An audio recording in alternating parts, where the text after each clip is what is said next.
Hi class. I'm here to go over the questions that refer to Washington Irving's The Legend of Sleepy Hollow. The town itself is in upstate New York, near the Hudson. It's said to be settled by the Dutch, and it's got this dreamy-like quality. It's very quiet. The people there are bored. They're prone to gossip, and they're also prone to telling ghost stories. Most recently, the town is said to be haunted by a soldier from the Revolutionary War, a mercenary soldier. And he's said to have lost his head, therefore the headless horseman. Ichabod Crane is a teacher. He comes in from out of town. So he's an outsider. He's a teacher, and he also teaches song.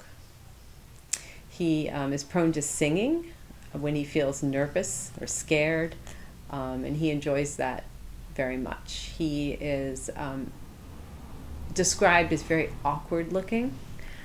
His description on page 43 follows his physical description. He was tall but exceedingly lank, with narrow shoulders, long arms and legs, hands that dangled a mile out of his sleeves, feet that might have served for shovels, and his whole frame most loosely hung together. His head was small and flat at top, with huge ears, large green eyes, and a long snipe nose, so that it might have been mistaken for a weathercock perched upon his spindle neck to tell which way the wind blew. Not a very flattering picture of him. And his desire, his motive in this story is Katrina von Tassel, another one of our characters. And she is, of course, the only daughter of the great landowner, old Baltus von Tassel. She's the apple of his eye. I think that's the description right from the book. And she's described as being somewhat of a flirt or a coquette. She has the prettiest ankle in all of the town, and that gives you an idea about the way people dressed. The ankle was exposed, and that was her pretty feature. She's also has another suitor, Brom Van Bones, otherwise known as Abraham, and he is a very different character than Ichabod Crane. He's described as being a jock. He has a Herculean frame. He is a mixture of fun and arrogance. He likes to play jokes on people. He's also a very skilled horseman. He's very athletic, and he's supported by the town in a lot of ways. So that's a little bit about Brom Van Bones, Katrina von Tassel, Ichabod Crane. What do we see in these three characters? Well, maybe we see archetypes, characters that are typical examples. Insider, outsider, flirt.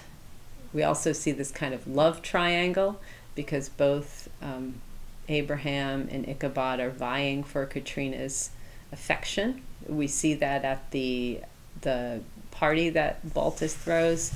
Also, we see, or we get an insight into what's really motivating Ichabod. Does he really love her, Katrina von Tassel? Is he attracted to her? Or is he attracted to something else? If we look at the bottom of pages 47, the top of page 48, we might key into his motivation. As the enraptured Ichabod fancied all of this, and as he rolled his great green eyes over the fat meadows of land, the rich fields of wheat, of rye, of buckwheat and Indian corn, and the orchards burthened with ruddy fruit, which surrounded the warm tenement of Van Tassel, his heart yearned after the damsel who was to inherit these domains, and his imagination expanded with the idea. Is it really Katrina that he wants, or is it what she represents, or her insider status, or maybe even all the financial gain that being attached to someone like that can bring. Let's see. Other questions. What happens to Ichabod? Well, at the big dance, he is humiliated. He's shamed away. Brom Van Bones steps in, and Ichabod is humiliated. He rides off on his horse, or his borrowed horse, who's aptly named Gunpowder, an old gray horse, and he is run out of town. There's a scene where he is chased by someone. It appears that there might be a large, round thing on this person's saddle. Is it the head of a headless horseman? Or is it a pumpkin? After that night, Ichabod is seen from no more. But there is a smashed pumpkin found at the scene. The horse, Gunpowder, wanders back to the stable. And Ichabod is gone. So what has happened? Was he killed by the headless horseman? Was he run out of town for shame? Well, in the postscript, we get an interesting reveal too in the story. In the story, everyone's believed that, oh yeah, the headless horseman got him, and now there is a new haunt to the town. But in the postscript, we get this kind of interesting reveal of one tall, dry-looking old gentleman with beetling eyebrows who maintained a grave and rather severe face throughout, now and then folding his arms, inclining his head, and looking down upon the floor as if turning doubt over in his mind. He was one of your weary men who never laugh but upon good grounds, when they have reason and law on their side. So everyone's kind of having a laugh at this story, and that's what we get through the postscript, except for this one guy. It's sort of intimated or hinted that this may in fact be Ichabod Crane. And then, this person asks the storyteller, well, what's the point of a story like this? Well, why would you tell such a terrible story? And the storyteller says, well, hey, there is no situation in life but has its advantages and pleasures, provided we will but take a joke as we find it.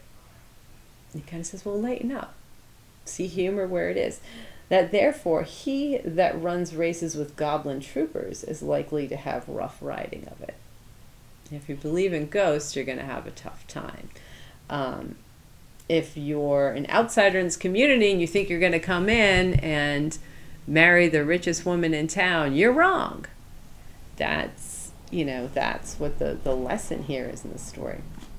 It's really a comedy that's meant to poke fun at people, at human nature. It's included in Irving's sketchbook. He wrote a sketchbook if you notice in the story that the first person I is mentioned a few times, and that is the persona of Dietrich Knickerbocker, who was a lot like Franklin's Richard Saunders or Poor Dick, like his persona when writing. And we get a little bit of that in this story. It's really meant to be a humorous tale of this town, and rather maybe a sarcastic look at people and the way they are.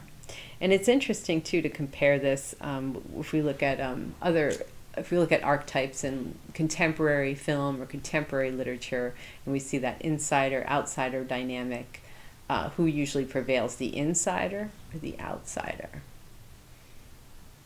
I think a lot of times, like our desire to root for the underdog would have us root for the outsider, to change the way things are, to mix things up a bit, but that certainly doesn't happen in this story. And I'll have you maybe go back and look at some of those things, and remember that people did read for entertainment. There was no television in 1820. People picked up a book and read, and this was an amusing story to read. And there are several film versions of this. Some take it in a completely different direction, like Tim Burton's film, which makes it this kind of fantastical horror movie. And of course, there's a Disney representation of the Headless Horseman. But it's an interesting thing to look at. And hopefully you enjoyed it.